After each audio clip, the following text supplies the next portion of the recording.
Good afternoon, welcome to good health. ఈ రోజు మనం ఇన్ఫర్టిలిటీ ప్రాబ్లమ్స్ గురించి తెలుసుకుందాము. వీటి సిమ్టమ్స్ ఏ విధంగా ఉంటాయి, అలాగే ఎటువంటి ట్రీట్మెంట్ అందుబాటులో ఉందో తెలియచేయడానికి మనతో పాటు హోమియో కేర్ ఇంటర్నేషనల్ డాక్టర్ జ్యోతి గారు ఉన్నారు. వారిని అడిగి మరిన్ని విషయాలు తెలుసుకుందాం. Hello doctor. హలో అండి. సో ఇప్పుడు ఇన్ఫర్టిలిటీ ప్రాబ్లం అంటే ఏంటి, మేల్స్లో అలాగే ఫీమేల్స్లో ఎటువంటి ప్రాబ్లమ్స్ వస్తాయి? సో జనరల్గా ఏంటంటే మ్యారేజ్ అయిన 2 years లోపు ఒకవేళ గర్భధారణకి ఏదైనా ప్రాబ్లం వచ్చినప్పుడు కానివ్వండి, కన్సీవ్ చేయడానికి ఎలాంటి ప్రాబ్లం వచ్చినా దీన్నే మనము ఇన్ఫర్టిలిటీ అని అంటుంటాము. సో ఒక కేస్ ఆఫ్ ఇన్ఫర్టిలిటీ టేకప్ చేసుకున్నప్పుడు ఏంటంటే ఇద్దరిలో ప్రాబ్లమ్స్ అనేటివి కామన్గా చూస్తుంటాం, అంటే మేల్లో కానివ్వండి ఫీమేల్స్లో కానివ్వండి. సో కొన్నిసార్లు ఏంటంటే ఫీమేల్స్లో జనరల్గా మనం చూసినట్లయితే 40% ఏవైతే ఉంటాయో పాపులేషన్లో ఈ కాజెస్ అనేవి చూస్తుంటాము. సెకండరీ ఏంటంటే మేల్స్లో కూడా 30% కాజెస్ అనేది ఉండొచ్చు. కొన్నిసార్లు ఇద్దరిలో ఈ ప్రాబ్లమ్స్ రావడం వల్ల కూడా కన్సీవ్ అవ్వడానికి ఇబ్బందులు అనేది రావచ్చు. సో ఇలాంటి కాజెస్ ఏవైతే ఉంటాయో ఆల్మోస్ట్ 10 to 20% అనేటివి ఉంటాయి. కానీ కొన్నిసార్లు ఏంటంటే అన్ని టెస్ట్ రిపోర్ట్స్ అనేవి నార్మల్గా ఉన్నా కూడా వీళ్ళకి కన్సీవ్ అవ్వడానికి ఎలాంటి ప్రాబ్లమ్స్ అయినా వస్తుంటాయి. సో దీని ఏంటంటే అన్నోన్ రీజన్స్ అని చెప్పుకోవచ్చు, ఆర్ ఈడియోపెథిక్ అని అంటాము.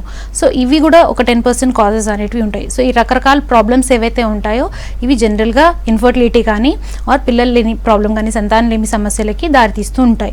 సో దీనిలో జనరల్గా ఫస్ట్ ఏంటంటే మేల్స్లో ఒకవేళ కాజెస్ తీసుకున్నట్లయితే వీళ్ళకి ఆ ప్రాబ్లం అనేది అంటే ఈ ప్రాబ్లంతో పాటు ఇంకా వేరే ప్రాబ్లమ్స్ ఏమైనా ఉన్నాయా లేదా అంటే లైక్ షుగర్ కానీ బీపీ కానీ థైరాయిడ్ కానీ ఎలాంటి హార్మోనల్ డిస్టర్బెన్సెస్ ఏమైనా ఉన్నాయా, ఆర్ దాంతోపాటు శుక్ర కణాల సంఖ్య ఏదైతే ఉంటుందో అంటే సీమెన్ అనాలిసిస్లో నార్మల్గా మనం చూసుకున్నట్లయితే ఆ స్పర్మ్ కౌంట్ ఏదైతే ఉంటుందో 60 million కంటే పైన ఉండాలి. సో నార్మల్ కంటే బాగా తక్కువ ఉండడం కానివ్వండి, ఆర్ వాటి దాంతోపాటు ఇంకా మోటిలిటీ కానివ్వండి, నార్మల్ ఫార్మ్స్ కానివ్వండి, సో ఇలాంటివి కూడా మెయిన్ ఉంటుంది. సో ఇందులో ఏదైనా తేడా వచ్చినప్పుడు, ఈ శుక్రకణాల సంఖ్యలో ఏదైనా తేడా వచ్చినప్పుడు కానివ్వండి, వాటి ఉత్పత్తిలో ఏదైనా తేడా వచ్చినప్పుడు ఈ ప్రాబ్లమ్స్ అనేది జనరల్గా చూస్తూ ఉంటాము. వీటితో పాటు ఏంటంటే ఆల్కహాల్ కానివ్వండి, సిగరెట్ కానివ్వండి, ఆర్ ఎలాంటి హ్యాబిట్స్ ఏవైతే ఉన్నా కూడా ఈ కౌంట్ అనేది డెఫినెట్గా హ్యాంపర్ అయ్యే అవకాశం ఉంటుంది. దీంతో పాటు కొన్ని ఇంకా ఎక్కువ ప్రాబ్లమ్స్ అంటే లైక్ హైడ్రోసీల్ కానివ్వండి ఆర్ వెరికోసీల్ ప్రాబ్లమ్స్. సో ఇలాంటి ఏదైనా ప్రాబ్లమ్స్ ఉన్నప్పుడు వీళ్ళకి ఏంటంటే కౌంట్లో తేడా వచ్చే అవకాశాలు ఉంటాయి. సో జనరల్గా ఇవన్నీ మేల్ కాజెస్ అనేది ఉంటుంది. సెకండరీ ఏంటంటే ఫీమేల్స్లో ఒకవేళ చూసుకున్నట్లయితే నార్మల్ ఫస్ట్ క్రైటీరియా ఏంటంటే మెన్స్ట్రల్ సైకిల్ అనేది 28 days ప్లస్ ఆర్ -4 అనేది నార్మల్గా చూస్తుంటాము. ఒకవేళ రెగ్యులర్గా ఉంది అన్నప్పుడు డెఫినెట్గా వీళ్ళకి కన్సీవ్ అయ్యే ఛాన్సెస్ ఎక్కువగా ఉంటుంది.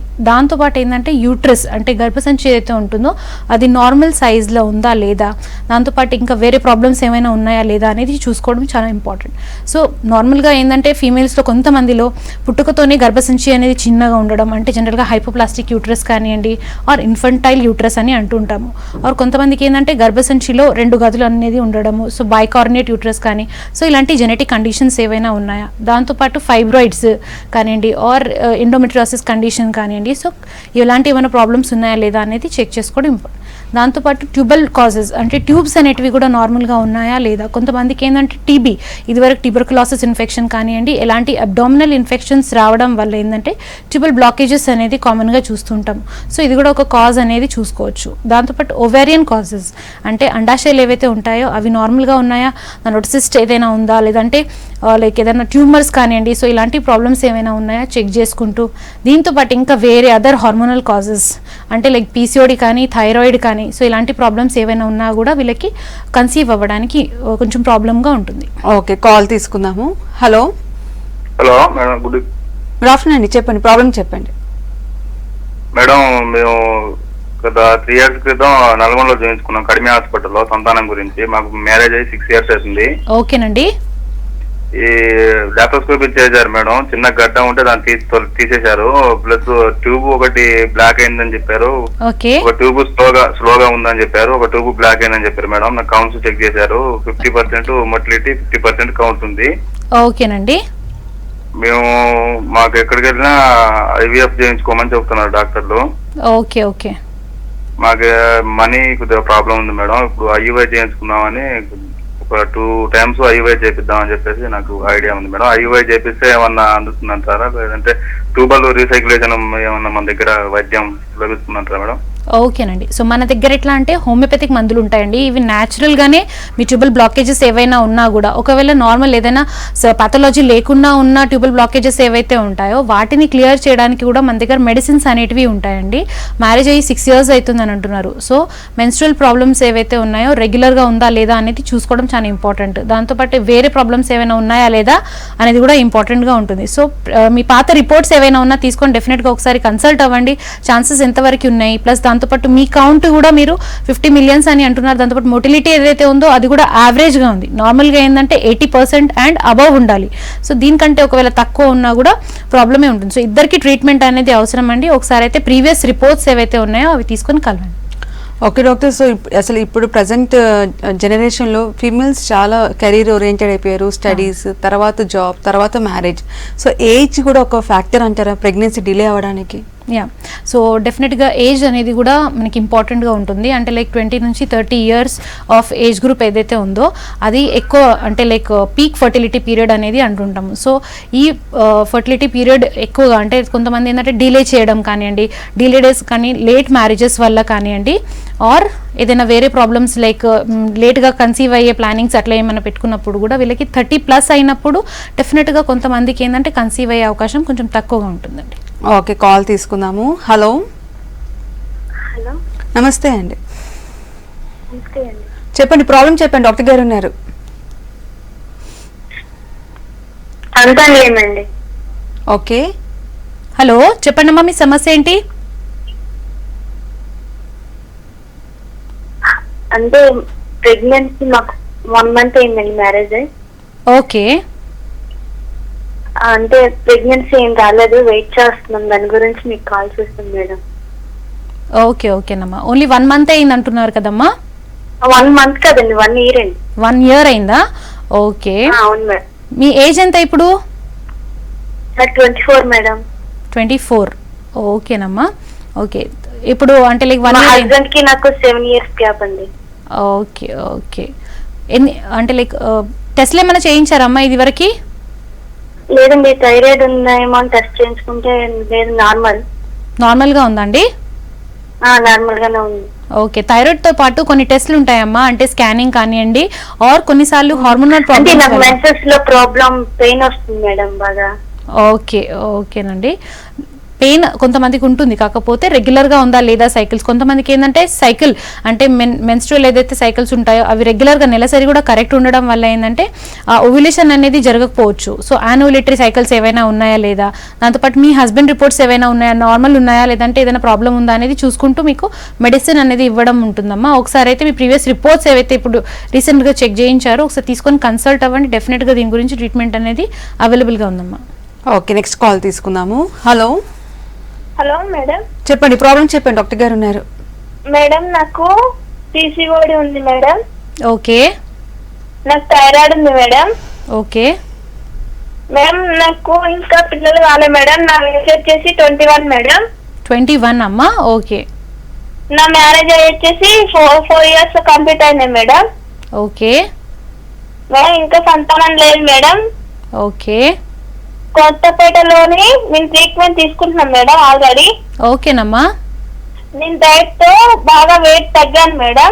ఓకే, థైరాయిడ్ కూడా నార్మల్ వచ్చింది అన్నారు మేడం. ఓకేనమ్మా. మేడం ఈసారి ఇంజెక్షన్స్ తో కన్ఫర్మ్ అవుతుంది కంపల్సరీ 60-90% ఈరోజు ఈసారి ఈ మంత్ కన్ఫర్మ్ అవుతుంది అని చెప్పారు మేడం.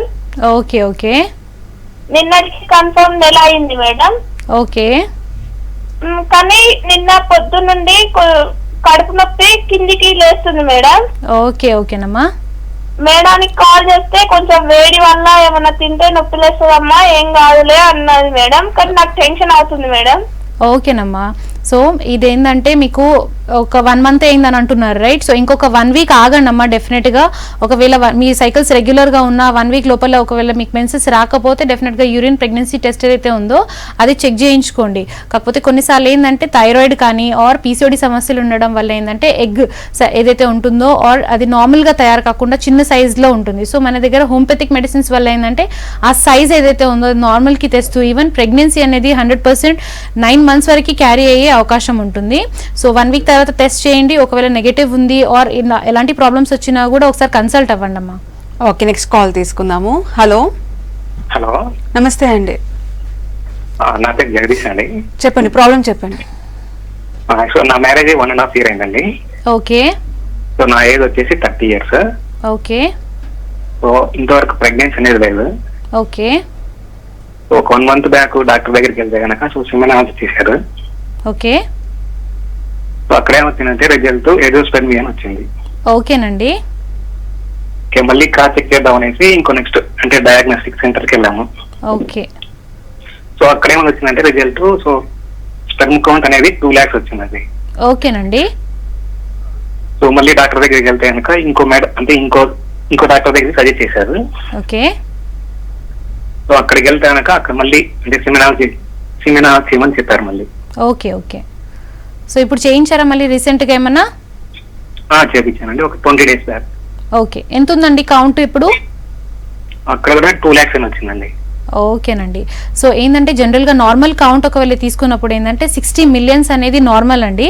ఒకవేళ 60 million కంటే తక్కువ 2 lakhs అనేది చాలా తక్కువ అండి. కొన్నిసార్లు ఏంటంటే అజూస్పర్మియా కండిషన్స్ అనేది 0 కౌంట్ అని అన్నారు కదా, దీన్ని ఏంటంటే అజూస్పర్మియా కండిషన్ అని అంటుంటాం. సో దీని వెనకాల కాజ్ ఏదైతే ఉందో అది చూస్తాం అనమాట, టెస్టిక్యులర్ కాజ్ ఏదైనా ఉన్నా లేదా అనేది.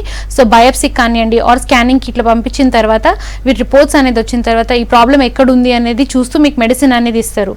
డెఫినెట్గా మన దగ్గర ఏంటంటే హోమియోపతిక్ మెడిసిన్స్ ఏవైతే ఉన్నాయో ఈవెన్ అజూస్పర్మియా కేసెస్ లాంటి కేసెస్కి కూడా ప్రెగ్నెన్సీ వచ్చే అవకాశం ఉన్నాయన్నమాట. సో ఒకసారి ప్రీవియస్ రిపోర్ట్స్ ఏవైతే ఉన్నాయో అంటే ఇలా వేరియేషన్స్ ఏవైతే వస్తున్నాయో స్పర్మ్ కౌంట్స్లో అవి తీసుకొని ఒకసారి కన్సల్ట్ అవ్వండి. డెఫినెట్గా దీనికి ఒక కోర్స్ ఆఫ్ పీరియడ్ వరకు మీరు మెడిసిన్స్ వాడినట్లయితే ఈ స్పర్మ్ కౌంట్ అనేది ర్యాపిడ్గా అంటే స్లోగా గ్రోత్ అవుతూ ఇంకా సెకండ్ ప్రెగ్నెన్సీకి అంటే not only for first pregnancy second ప్రెగ్నెన్సీకి కూడా ఎలాంటి ప్రాబ్లం రాకుండా ఉండడానికి మీకు మెడికేషన్ అనేది ఇస్తారండి. ఒకసారి అయితే కన్సల్ట్ అవ్వండి. ఓకే డాక్టర్, సో ఇందాక కాలర్ ఫోన్ చేసింది 21 years తనకి పీసీఓడి అండ్ థైరాయిడ్ ప్రాబ్లంతో సఫర్ అవుతుంది. సో పీసీఓడి ఇంత ప్రివలెంట్ ఎందుకు అయిందంటారు అంటే ఒక 25 years బ్యాక్ చూసుకుంటే ఉమెన్లో పీసీఓడి అంత ఉండేది కాదు, కానీ ఇప్పుడు చాలా మంది 70% of women are suffering with PCOD. అసలు పీసీఓడి అంటే ఏంటి, సిమ్టమ్స్ ఏ విధంగా ఉంటాయి? ఓకే. సో పీసీఓడి అంటే పాలిసిస్టిక్ ఓవారియన్ సిండ్రోమ్ అని ఉంటుంటామండి. సో ఇందులో ఏంటంటే కొంచెం హార్మోనల్ ఏవైతే ఉంటాయో ఫీమేల్ హార్మోన్స్లో ఇంబ్యాలెన్స్ వచ్చినప్పుడు అంటే కొన్ని హార్మోన్స్ లైక్ సీరం టెస్టోస్టెరాన్ అనే హార్మోన్ ఉంటుంది. సో ఇది నార్మల్ కంటే బాగా ఎక్కువ ఉండడం వల్ల ఇలాంటి ప్రాబ్లమ్స్ అనేటివి వస్తూ ఉంటాయి. సో జనరల్గా ఇలాంటి పేషెంట్స్లో ఏంటంటే ఎక్కువగా కాజ్ కనుక చూసుకున్నట్లయితే ఒబెసిటీ అనేది major factor. So irregular diet కానివ్వండి, ఇర్రెగ్యులర్ ఫుడ్ హ్యాబిట్స్ వల్ల కానీ, ఇర్రెగ్యులర్ స్లీపింగ్ హ్యాబిట్స్ వల్ల కూడా ఈ ప్రాబ్లమ్స్ అనేది ఎక్కువగా చూస్తూ ఉంటాము. సో ఇందులో ఏంటంటే మెన్సెస్ అనేది కొంతమంది ఫీమేల్స్లో ఇర్రెగ్యులర్గా రావడము, కొన్నిసార్లు 6 months వరకు రాకపోవడము, ఓన్లీ టాబ్లెట్స్ ఏవైతే ఉంటాయో అవి వాడినప్పుడే ఈ మెన్సెస్ అనేది రావడము, ఒకసారి వచ్చినప్పుడు ఈవెన్ మెనోరేజియా లాంటి కండిషన్స్ అంటే 15 days వరకు కంటిన్యూస్గా బ్లీడింగ్ అవ్వడము, దాంతోపాటు మిగతా సిమ్టమ్స్ ఏవైతే ఉంటాయో లైక్ హెయిర్ ఫాల్ కానివ్వండి ఆర్ యాక్నే ప్రాబ్లమ్స్ కానివ్వండి, ఈవెన్ వెయిట్ గెయిన్ అనేది బాగా ఎక్కువ చూస్తుంటాము.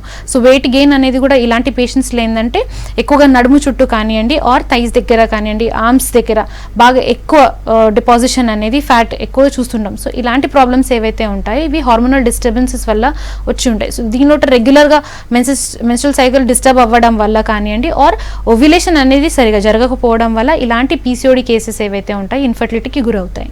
ఓకే, నెక్స్ట్ కాల్ తీసుకుందాము. హలో హలో నమస్తే మేడం. నమస్తే అండి, చెప్పండి, ప్రాబ్లం చెప్పండి. రాజేష్ అండి నా పేరు, ఖమ్మం నుంచి. ఓకే మేడం మాకు 10 years అయిందండి మ్యారేజ్, పిల్లలు లేరు. ఓకే మేడం ఏజ్ వచ్చేసి అది 40 years మేడం. 50% సెమన్ కౌంట్ ఉంది సెమన్ అనాలిసిస్ లో. ఓకేనండి. మా మేడంకి వచ్చేసి మిగతా అన్ని బాగున్నాయి కానీ ఫాలికల్ సైజ్ తక్కువ వస్తుందండి.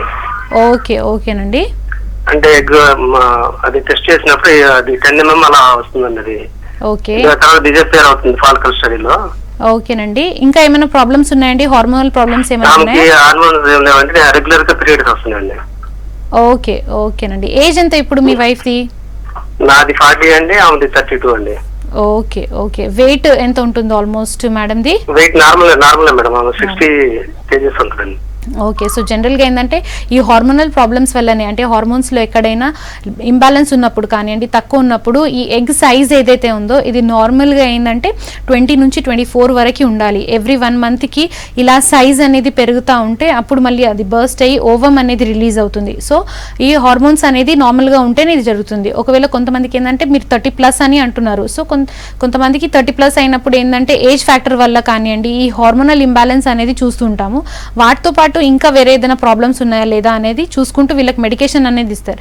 దాంతోపాటు మీ కౌంట్ కూడా 50 మిలియన్స్ అని చెప్పారు, బట్ దాంతోపాటు మొటిలిటీ ఒకవేళ కరెక్ట్గా ఉందా లేదా, ఆర్ నార్మల్ ఫార్మ్స్ అనేది రైట్గా ఉందా లేదా అనేది చూసుకుంటూ మెడికేషన్ అనేది ఇవ్వడం జరుగుతుందండి. సో డెఫినెట్గా ఎవ్రీ 1 మంత్కి ఈ ఎగ్ సైజ్ ఏదైతే ఉందో ఇది ట్రేస్ చేయడం వల్ల ఈ ఇన్ఫర్టిలిటీ ప్రాబ్లం అనేది బీట్ చేయొచ్చు. డెఫినెట్గా మీ ప్రీవియస్ రిపోర్ట్స్ ఏవైనా ఉన్నా తీసుకొని ఒకసారి కన్సల్ట్ అవ్వండి. ఓకే, నెక్స్ట్ కాల్ తీసుకుందాము. హలో హలో నమస్తే అండి. మేడం తో ఒకసారి మాట్లాడండి మేడం. చెప్పండి. నమస్తే అండి. మేడం మా పాప మెచ్యూర్డ్ అయి 3 months అయింది మేడం. సడన్ గా హెచ్బి డౌన్ అయింది. బ్లీడింగ్ వచ్చేసి 20 days నుంచి కంటిన్యూస్ గా అవుతుంది. ఓకేనండి. దానికోసం హెచ్బి చెక్ చేస్తే 3కి వచ్చింది. దానికి ట్రాన్స్ఫ్యూషన్ కూడా చేసాము. అది క్లియర్ అయిపోయింది. 8కి వచ్చింది. మళ్ళీ కూడా డైట్ కొంచెం ఎక్కువ ఇచ్చేసి మెడిసిన్స్ కూడా వాడుతున్నాము. ఇప్పుడు 10కి వచ్చేసింది. కానీ మళ్ళీ మంత్ వచ్చేసింది 1st కి వచ్చింది మేడం డేట్. తర్వాత ఒక 10 days నార్మల్ గా కొంచెం కొంచెం అయ్యేసి తర్వాత 4-5 days నుంచి ఎక్కువగా అవుతుంది మేడం. దానికి మీ సజెషన్ ఏదైనా చెప్తే, నిన్న ట్రాక్సిన్ 3 days 3 times వాడమని చెప్పారు వేరే గైనకాలజిస్ట్ కన్సల్ట్ అయితే. ఓకేనండి. కొంచెం మీ సైడ్ నుంచి ఏమైనా హెల్ప్ చేస్తే చెప్పండి.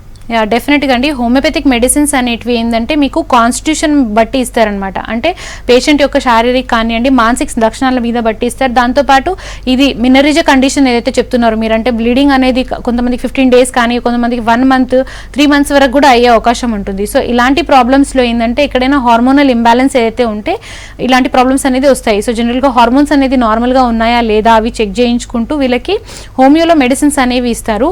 సో డెఫినెట్గా వితౌట్ ఎనీ సైడ్ ఎఫెక్ట్స్ ఇవి కొన్నాళ్ళ పాటు ఒకవేళ పీరియడ్ లాగా అంటే లైక్ ఒక డ్యూరేషన్ వరకు వాడినప్పుడైతే డెఫినెట్గా ఈ హార్మోనల్ ఇంబ్యాలెన్స్ ఏదైతే ఉందో ఇది రైట్ నార్మల్కి వస్తూ ఈ ప్రాబ్లం ఏదైతే ఉందో మెల్లమెల్లగా తగ్గుతూ పూర్తిగా తగ్గే అవకాశం ఉంటుంది. ఒకసారి అయితే కన్సల్ట్ అవ్వండి. Okay doctor. సో పీసీఓడికి సంబంధించి ట్రీట్మెంట్ ఏ విధంగా ఉంటుంది? సో పీసీఓడి అన్నప్పుడు కొంతమంది ఏంటంటే ఈ సైకిల్స్ అనేటివి ఇర్రెగ్యులర్గా ఉంటాయి, కొంతమందికి రెగ్యులర్ సైకిల్స్ కూడా ఉంటాయి.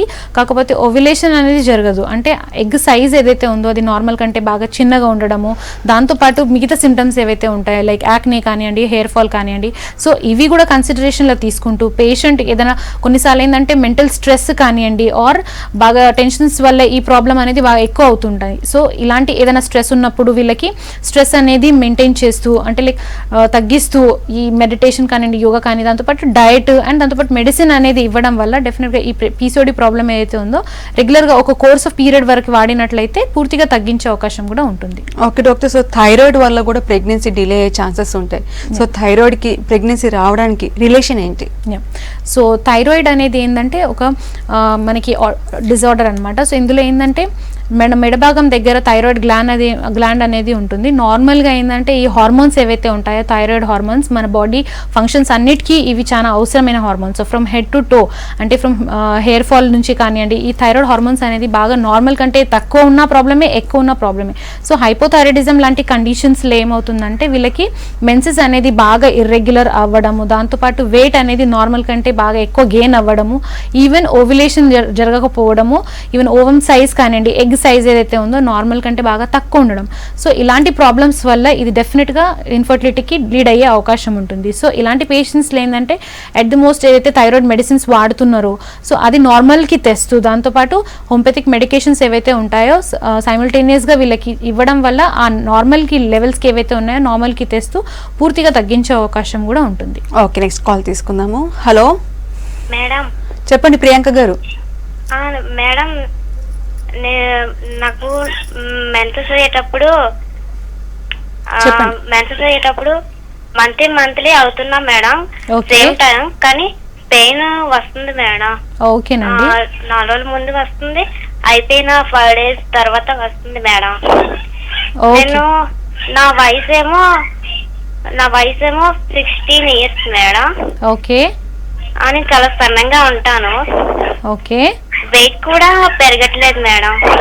ఓకేనమ్మా. ఓకే, ఇంకా వేరే ప్రాబ్లమ్స్ ఏమైనా ఉన్నాయి దీంతో పాటు? థైరాయిడ్ కానీ అదర్ ప్రాబ్లమ్స్ ఏమైనా ఉన్నాయి? థైరాయిడ్ అది చూపించుకున్నా మేడం, నార్మల్ అని వచ్చింది madam. Okay okay.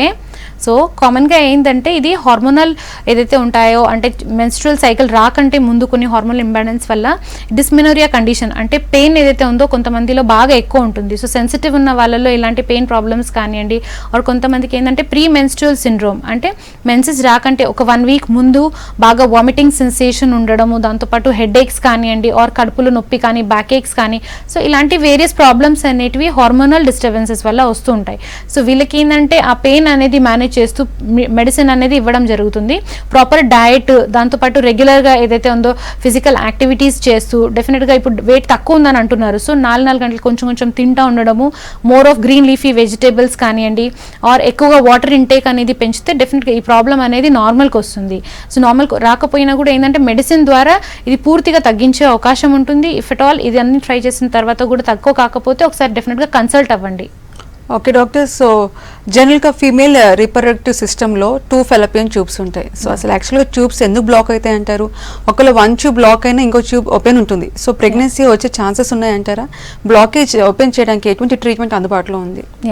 So tubes అనేటివి మనకి యూట్రస్ ఒకవేళ మనం నార్మల్ సైజ్ కానివ్వండి, ఆర్ ఏదైతే స్ట్రక్చర్ ఉందో అది చూస్తున్నప్పుడు ట్యూబ్స్ అనేటివి చాలా ఇంపార్టెంట్ అండి. ఏదైతే ఓవం అంటే లైక్ ఓవరీస్ నుంచి ఓవం ఏదైతే ఉంటుందో ఇది ట్యూబ్స్ ద్వారానే యూట్రస్కి క్యారీ అవుతుంది. సో ట్యూబ్స్ అనేది నార్మల్గా బోత్ సైడ్స్ ఉంటాయి, right side and left side. So ఇందులో ఎక్కడైనా 1 సైడ్ బ్లాకేజ్ అయినా కూడా 50% ఛాన్సెస్ అనేటివి ఉంటాయి ప్రెగ్నెన్సీ కన్సీవ్ అవ్వడానికి. కాకపోతే ఈ ట్యూబల్ బ్లాకేజెస్కి రీజన్స్ అనేటివి కొంతమందికి అక్యూట్ అబ్డామినల్ ఇన్ఫెక్షన్స్ రావడం వల్ల కానివ్వండి, ఆర్ ట్యూబర్కులోసిస్ ఇన్ఫెక్షన్ రావడం వల్ల ఇలాంటి ట్యూబల్ బ్లాకేజెస్ ఏవైతే ఉంటాయో కామన్గా చూస్తూ ఉంటాం. లేదంటే కొంతమందికి ఏంటంటే ట్యూబ్లోనే ప్రెగ్నెన్సీ వచ్చే అవకాశం ఉంటుంది. సో ట్యూబల్ ప్రెగ్నెన్సీస్లో ఏంటంటే 1 సైడ్ ట్యూబ్ ఏదైతే ఉందో మొత్తం తీయడం జరుగుతుంది. సో మిగతా 1 సైడ్ ట్యూబ్తో పాటు ఏంటంటే 50% ఛాన్సెస్ అనేవి డెఫినెట్గా ఉంటాయి. దీంతో పాటు ఏంటంటే వీళ్ళకి రెగ్యులర్గా డయట్ కానివ్వండి, ఆర్ దాంతోపాటు మెడికేషన్స్ ఏవైతే ఉంటాయో హోమియోపతిలో అవి ఇస్తే ఈ ఏదైతే ఛాన్సెస్ ఉన్నాయో 50% ఛాన్సెస్ దాన్ని కూడా మనం డెఫినెట్గా యూజ్ చేసుకోవచ్చు అండి. ఓకే, సో ఫైబ్రాయిడ్స్ వల్ల కూడా ప్రాబ్లమ్ అవుతుందంటారా? జనరల్గా చెప్తుంటారు doctors more than the site is very important అనేసి, అంటే location of the fibroid is very important అని. సో దాని గురించి చెప్పండి. సో ఫైబ్రాయిడ్స్ అనేది ఏంటంటే కొన్ని హార్మోనల్ డిస్టర్బెన్సెస్ వల్ల వచ్చే ప్రాబ్లమ్స్. సో ఏంటంటే యూట్రస్ మనం నార్మల్గా తీసుకున్నట్లయితే 3 లేయర్స్ అనేటివి ఉంటాయి. సో ఇందులో ఏదైనా ఒక లేయర్ ఒకవేళ నార్మల్ కంటే బాగా ఎక్కువ గ్రో అయ్యి అది అంటే లైక్ గడ్డలాగా ఫామ్ అవ్వడమే ఫైబ్రాయిడ్ అని అంటుంటాము. సో దీనిలో ఏంటంటే జనరల్గా నార్మల్ సైజ్ మీద డిపెండెంట్ అయ్యి ఉంటుంది. చిన్న ఫైబ్రాయిడ్స్ ఏవైతే ఉంటాయో లెస్ దెన్ 4 mm అవి నార్మల్గా ఎలాంటి హామ్ అనేది జరగదు. దీనివల్ల ఏంటంటే ప్రెగ్నెన్సీ అనేది వస్తుంది. కాకపోతే లేటర్ మంత్స్ ఆఫ్ ప్రెగ్నెన్సీలో వీళ్ళకి కొంచెము బేబీకి గ్రోత్కి కొంచెం ప్రాబ్లం వచ్చే అవకాశం ఉంటుంది. కాకపోతే ఇనీషియల్గానే ఒకవేళ ఫైబ్రాయిడ్ అని డయాగ్నోస్ అయినప్పుడు మెడిసిన్స్ ఒకవేళ హోమియోపతిక్ మెడిసిన్స్ వాడినప్పుడు అయితే ఈ సైజ్ ఆఫ్ ఫైబ్రాయిడ్ ఏదైతే ఉందో ఇది మెల్లమెల్లగా కరిగిస్తూ ఈవెన్ ష్రింక్ అవ్వడానికి అవకాశం ఉంటుంది. సో ఇలాంటి ప్రాబ్లమ్స్ ఏదైనా ఉన్నా కూడా ఫస్ట్ ఏంటంటే ప్రివెన్షన్గా అంటే చిన్నగా ఉన్నప్పుడే డెఫినెట్గా స్కానింగ్ కానివ్వండి, ఇలాంటి ఏవైతే ఇన్వెస్టిగేషన్స్ ఉన్నాయో ఇవి చేయించుకుంటూ హోమియోపతిక్ మెడిసిన్స్ వాడితే డెఫినెట్గా ఇది పూర్తిగా తగ్గే అవకాశం కూడా ఉంటుంది. ఓకే డాక్టర్, సో ఒబిసిటీ కూడా వన్ ఆఫ్ ది రీజన్ అని చెప్తుంటారు. ఒబిసిటీ వల్ల పీసీఓడి వస్తుందా, లేదంటే పీసీఓడి ఉన్న వాళ్ళు ఒబిస్ తయారవుతారా? సో ఒబేసిటీ అంటే నార్మల్గా ఒకవేళ ఇన్ఫర్టిలిటీ ఒకవేళ చూస్తున్నట్లయితే వెయిట్ గెయిన్ ఒకవేళ ఉన్న వాళ్ళకి కూడా ఈ ఇన్ఫర్టిలిటీ అనేది రావడం కామన్గా ఉంటుంది. లేదంటే వెయిట్ లాస్ అంటే తక్కువ వెయిట్ ఉన్న వాళ్ళకి కూడా ఈ ప్రాబ్లం అనేది ఎఫెక్ట్ అవుతూ ఉంటుంది. సో ఎక్కువ ఏంటంటే ఇర్రెగ్యులర్ ఫుడ్ హ్యాబిట్స్ వల్ల కానివ్వండి, ఇర్రెగ్యులర్ స్లీపింగ్ హ్యాబిట్స్ వల్ల కానివ్వండి, ఫిజికల్ యాక్టివిటీ అంటే శారీరక శ్రమ బాగా తక్కువ ఉండడం వల్ల ఇలాంటి పేషెంట్స్లో ఏంటంటే వెయిట్ గెయిన్ అనేది అవుతుంటాయి. సో ఈ అంటే లైక్ ఏదైతే వెయిట్ గెయిన్ వల్ల హార్మోనల్ ఇంబ్యాలెన్స్ ఏవైతే ఉంటాయో అంటే లైక్ పీసీఓడి కానివ్వండి, సో పీసీఓడి ప్రాబ్లమ్స్ అనేటివి డెవలప్ అయిన తర్వాత పీసీఓడి ఒక సిమ్టమ్ అనేది వెయిట్ గెయిన్. సో ఇదేంటంటే విషియస్ సైకిల్ అనేది చెప్పుకోవచ్చు. సో ఈ వెయిట్ గెయిన్ ఏదైతే ఉందో డెఫినెట్గా హోమియోపతిక్ మెడిసిన్స్ ద్వారా మనం తగ్గించవచ్చు. దాంతోపాటు రెగ్యులర్ డయట్ కానివ్వండి, ఆర్ ఫిజికల్ యాక్టివిటీస్ ఏదైనా లైక్ వాకింగ్ కానీ, జాగింగ్ కానీ, స్విమ్మింగ్ కానీ, సో ఏదైనా రెగ్యులర్గా ఫిజికల్ యాక్టివిటీస్ అట్లా ఇంక్లూడ్ చేసుకుంటే డెఫినెట్గా ఇది పూర్తిగా తగ్గించే అవకాశం కూడా ఉంటుంది. సో ఓవరాల్గా ఎనీ కైండ్ ఆఫ్ ఇన్ఫర్టిలిటీ ప్రాబ్లమ్కి సంబంధించి హోమియోపతిలో మంచి చికిత్స అందుబాటులో ఉందని చెప్తున్నారు. థ్యాంక్ యూ సో మచ్ అండి. ఇది వాళ్ళ గుడ్ హెల్త్ కి వాచింగ్ V6 న్యూస్.